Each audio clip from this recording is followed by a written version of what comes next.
Hey friends, have you ever heard of couples choosing to live together during their divorce? It sounds strange, right? But it's actually more common than you think, especially in America. With rising rent, inflated housing prices, and complicated child custody laws, some divorcing couples are deciding to cohabitate even after filing the papers. At first glance, it might seem like a smart, even civil decision. Save money, stay close to the kids, avoid the hassle of moving, until things start to unravel. And today on Mr. America, we're diving into why that unraveling can turn from awkward to dangerous.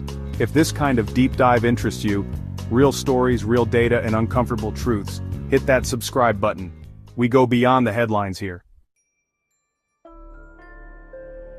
So why are more people cohabitating while going through a divorce?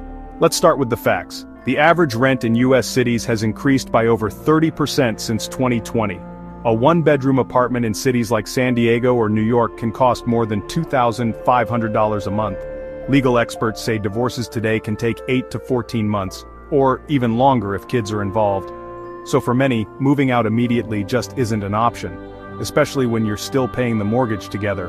But what starts as a cost-saving idea can become a ticking time bomb. Meet Sarah and James. Not their real names, but their story is painfully real. They filed for divorce in 2022, but due to rising rent in Phoenix, Arizona, neither could afford to move out, so they decided to make it work. Separate bedrooms, divided chores, avoid each other as much as possible. At first it worked, kind of. Until Sarah started dating again, until James started resenting every noise, until their 8-year-old son started having nightmares, saying mom and dad don't talk like before, but they scream with their eyes. And here's the thing, this isn't just emotional, it becomes legal too. Judges across multiple US states have begun factoring in post-filing behavior when awarding custody. That means, if your cohabitation turns toxic, and there are incidents, even without violence, it could affect who gets custody. So, if you're still under one roof, your behavior is under a microscope. And if you've made it this far, maybe consider subscribing. Because this kind of stuff, it doesn't usually make the evening news, but it affects real lives, quietly. Now, some experts argue that cohabitation can actually be therapeutic, that it gives couples a space to reflect, especially in what's called a cooling-off period. And in a few rare cases, yes, couples do reconcile. But that's the minority. A 2024 survey by the American Academy of Matrimonial Lawyers found that 68% of cohabitating divorcing couples reported increased hostility within 90 days, so if the intention was peace, reality often delivers chaos. What do you think? Could you live with someone while ending a marriage? Or do you know someone who's tried it? Let me know in the comments. I'd really love to hear your take. Here's where the twist comes in. Some states are now reconsidering laws around shared residence post-divorce filing. In places like Illinois and Oregon, new legislation is being drafted that might give courts the power to force separation of households during contested divorces, especially when children are involved. Why? Because mental health experts are raising alarms, not just for the couple, but for the children caught in the middle.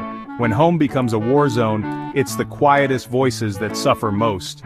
Children of high-conflict divorces are 2.5 times more likely to face anxiety disorders, according to the APA in 2023. So, what's the solution? Some say mediation, others recommend nesting, where parents rotate staying in the family home while the children remain stable. But even that requires resources. There's no easy answer. But the worst move might be assuming that cohabitation is the mature thing to do without considering all the consequences. So here's the real takeaway, friends. Cohabitating during a divorce might sound logical in theory, but emotions aren't logical. And when love ends, space isn't just healthy, it's necessary. If you're in this situation or know someone who is, take a breath, seek support, and most importantly, protect your peace. Because even in separation, your future still needs room to grow. Here on Mr. America, we dive deep into stories that mainstream media glosses over. If you found this meaningful, share it with someone who might need it. And of course, subscribe for more content like this. And now, I want to hear from you. Has anyone in your circle ever gone through this? What would you do differently? Drop your thoughts below. I read every single one. Until next time, take care of yourselves.